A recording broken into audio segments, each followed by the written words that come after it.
There's one thing you should know about Sonic Unleashed before spending your hard-earned money on it. It's a big piece of garbage.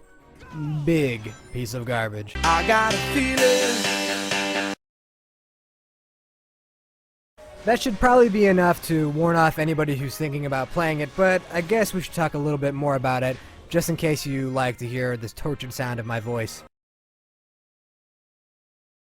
Indeed, it's games like this that make reviewers rethink their lives. Now, I have a theory when it comes to Sonic games. Someone at Sega hates the Hedgehog with all his might, and he's going about trying to sabotage the franchise with these awful games.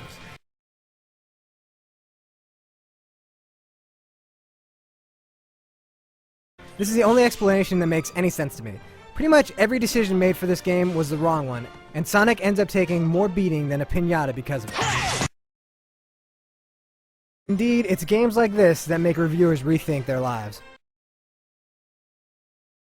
Gameplay in Sonic Unleashed is split up into 3 equal parts.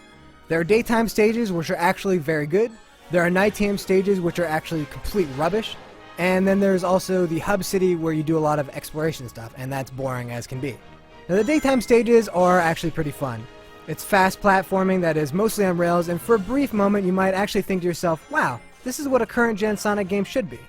Of course your hopes will be brutally dashed later on, but never mind that for now. The daytime sections aren't perfect by any means. The jump button can be fatally unresponsive at times, and it's just a lot of trial and error gameplay that can get a little bit repetitive after a while.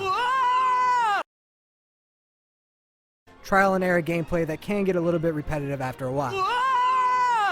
Trial and error gameplay that can get a little bit repetitive after a while. You know, if the game was just 3 hours and only contained these daytime sections, it wouldn't be such a bad thing, and actually, it'd be a pretty good game. You know, I can even overlook the stupid airplane part that they stuck in, which is a rail shooter where you don't actually really get to shoot guns. But see, the problem is, the sun goes down. And what happens when the sun goes down? Well, of course, Sonic turns into a werewolf. Oh, excuse me, werehog, if you want to use the official terminology. Now the reasons why he does this as well, it's not really worth getting into. However, you should know that the game changes completely. Gone is the speed of Sonic, replaced by a bunch of boring, brawling sections. The frame rate's bad, the camera's bad, and the fighting stuff is just tedious and terrible.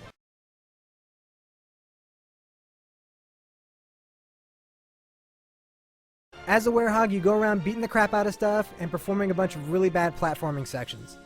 Oh yeah, and you have stretchy arms, because, you know, everybody knows that werewolves have stretchy arms. Oh, excuse me, werehog. Even worse is that these stages drag on for like a half hour each. Oh yeah, that's right, baby! There's no excuse to extend the pain this much, especially since the fun daytime levels only last 4 or 5 minutes.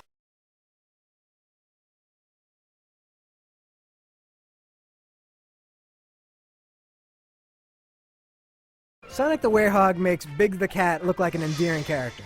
Yeah, it's that bad. Even if there were just those 2 kinds of levels, this game wouldn't be that bad. Sure, you'd have to endure the horrible nighttime levels, but you'd always know that the daytime was coming soon enough and you'd get to enjoy those. However, Team Sonic didn't want to let any slip-ups happen. They had to make this game bad. So how do you make it worse? Well, first, you add completely unnecessary RPG elements. You gain XP for every bad guy you kill, and then you can spend this XP to increase things like Sonic's speed or your Werehog's moveset. It's not so terrible, but it does seem unnecessary.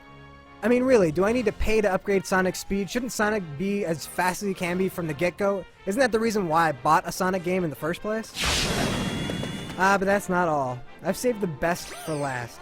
Convinced that Sonic fans don't just want to run really fast and have fun, there are hub worlds.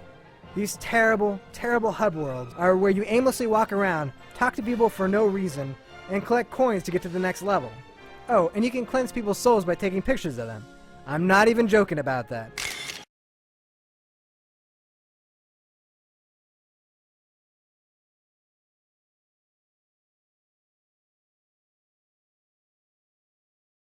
These hubs are a giant waste of time that only serve to annoy the player. And once again, it's just more gameplay that's keeping you away from the one part of Sonic that's fun, and that's the daytime levels. Sonic Unleashed is a classic example of what happens when a good idea isn't left alone. There's just too much fussing that's been done to this once good formula. Sonic Unleashed is a classic example of what happens when a good idea isn't left alone.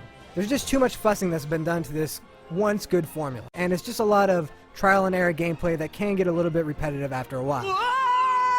It's kind of like having a group of 5-year-olds come up with ideas after giving them a bowl full of sugar. Sure, there are fun parts buried inside, but don't subject yourself to the pain.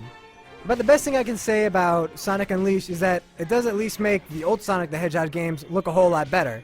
I guess that's something. For the full written review, head on over to IGN.com.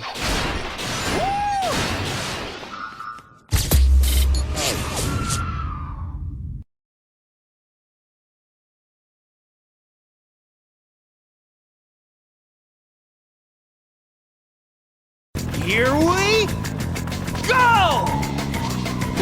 Yeah!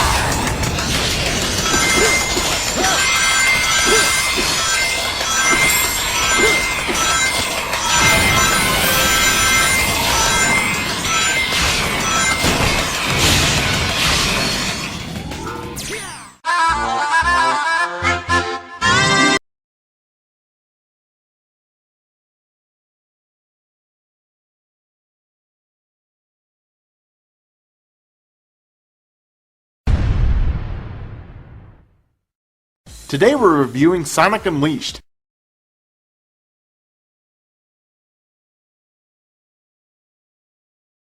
Now, I've always been a big fan of the Sonic the Hedgehog games, but ever since his transition to the world of 3D, the Hedgehog just hasn't been the same. Now, I will say that this game starts off rather well, as we are greeted with an amazing opening sequence that sets up the storyline of this title. Freaking sweet! So basically the story is that Sonic is trying to foil Dr. Robotnik's plans once again to destroy the world. But in the process, Sonic is captured, turned into a werewolf, and Dr. Robotnik blows up the Earth. Wow, some hero he turned out to be. But not to worry, because after being subjected to 20 minutes of boring dialogue sequences with goofy looking animals, and ice cream men, you learn that the Earth isn't completely destroyed, and there's still hope left to save it. Now the first two levels in this game are fantastic, and they contain everything you'd come to expect from a Sonic the Hedgehog game. Speed, speed, and more speed! Oh hell yeah! Speed, speed, and more speed! Oh hell yeah! But as soon as the fun begins, it comes to a screeching halt, as we're forced to roam around a small village in between each level. Ugh, what a buzzkill. These places are just boring.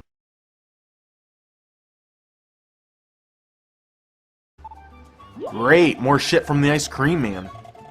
But once the sun sets and nighttime falls over the village, Sonic the Hedgehog then turns into a huge werewolf.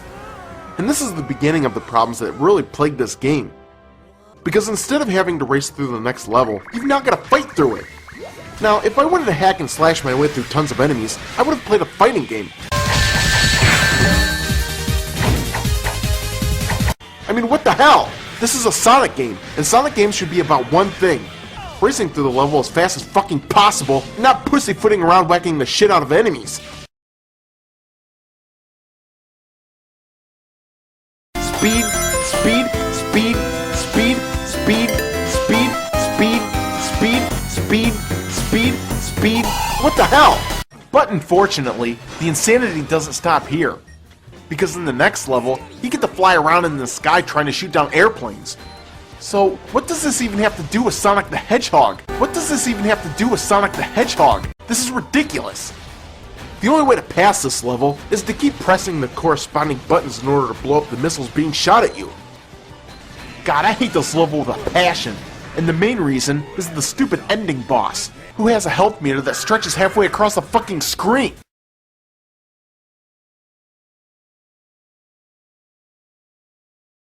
And why on earth does it take so long for the boss's health meter to go down? This isn't even fair, since a single shot can knock my sorry ass all the way back to Green Hill Zone.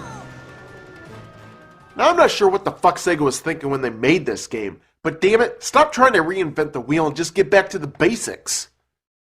Now, if you have the ability to get online with your video game system, then you might want to check out the demo version of Sonic Unleashed, because it does contain the best level found in this game. Yeah, now this is what Sonic should be about. Not this, or even this. I'm not sure why they just couldn't make the entire game based around the concept of the first 2 levels, because if they did, this game would have been awesome.